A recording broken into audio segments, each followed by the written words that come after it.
We can now speak to Richard Sakwa, Emeritus Professor of Politics at the University of Kent, and also the author of the forthcoming book, The Russo-Ukrainian War, Follies of Empire. Professor, it's a pleasure to have you on the show. Just before we get into what's happened in Ukraine, Russia has hit back at the US over its threats of new military strikes on Iran, calling them categorically unacceptable. They clearly don't see eye to eye on Iran as they're trying to make a deal on Ukraine.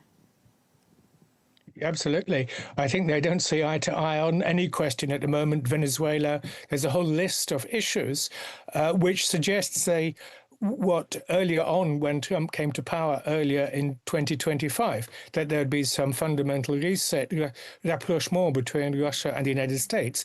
That's failed, just like the peace talks themselves, brokered by the United States, are failing. So Iran is just one other issue.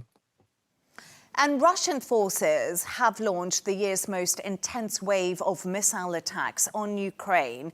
Is the timing of these latest attacks crucial or telling at all? Absolutely.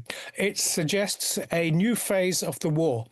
Most of 2025, and indeed the last part of 2024, while waiting for Trump, and then once Trump was in the White House, there were anticipations, and in fact it happened, endless talks in Istanbul and Riyadh, actually, as well, which was Steve Witkoff and Dmitry Krylev, the Russian negotiator, the assumption that there would be some substantive U.S. forced peace.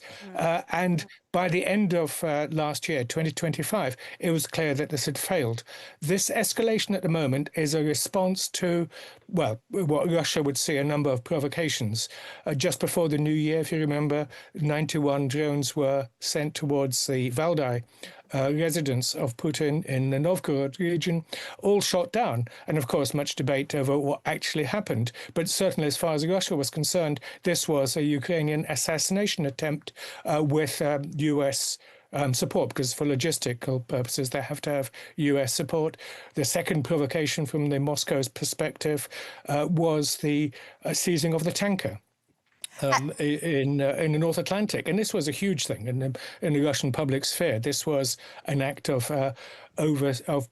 piracy, and other provocations is the actual peace process, discussions of the Coalition of the Willing, which was talking about the placement of so-called hubs. France and the United Kingdom promised actual forces on the ground in Ukraine, which is an absolute no-no as far as Moscow is concerned.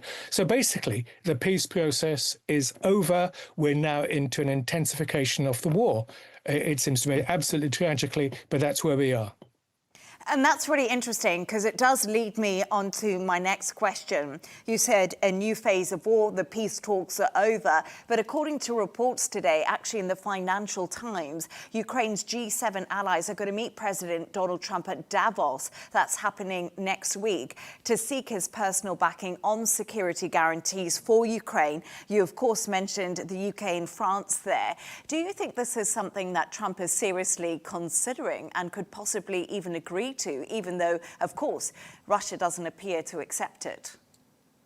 Well, the Paris Accords last week were Steve Witkoff didn't sign it, but basically gave the tacit acknowledgement of some sort of peace, some sort of backstop for the forces.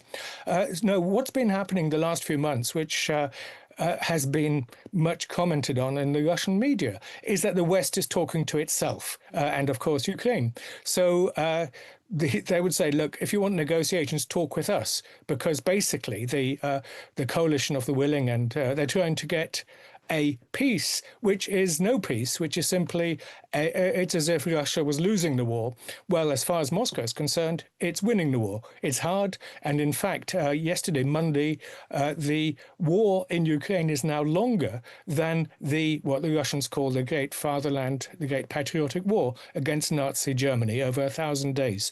So, and in fact, this this landmark moment is at the moment at which it seems the hardliners in Moscow who've long been criticizing Putin for going too soft.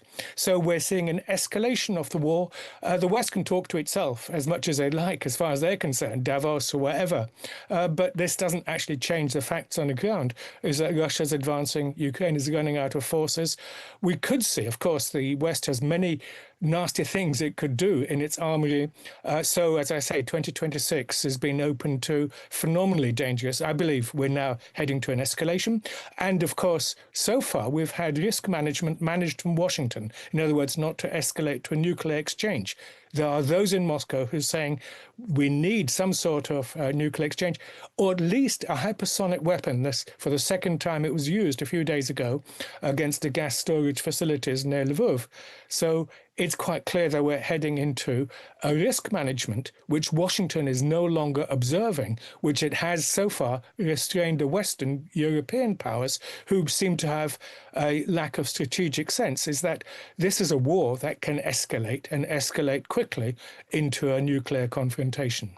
So just a quick question. Sorry, I am running out of time, Richard, but I just want to ask you something on that escalation point. So the formal negotiations between the US and Russia have not yet involved trilateral discussions with Russia. Sorry, the US and Europe haven't involved Russia, as you just explained to me. But where do peace talks stand right now? And do you think President Trump can put any further pressure on Putin to not escalate?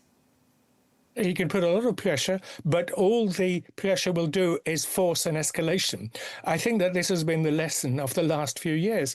I mean, we should talk. I mean, there have been these informal talks, but precisely why Russia has designated Kirill Dmitriev and not Sergei Lavrov, the foreign minister. Yes, Putin has met Wittkov, but it seems that the spirit of Alaska quickly was exhausted, which was actually taking into account Russia's demands. No NATO, a demilitarized, relatively neutral Ukraine, and so on. These elements are ignored. So you've got to have a peace before you can actually have security guarantees which would support that peace. And we're simply a long way from that at the moment. And I feel like Russia has always stood in exactly the same place it did at the beginning of the war. Doesn't seem to make any sacrifices at all. Professor Richard Sakwa, thank you so much for joining us. Thank you.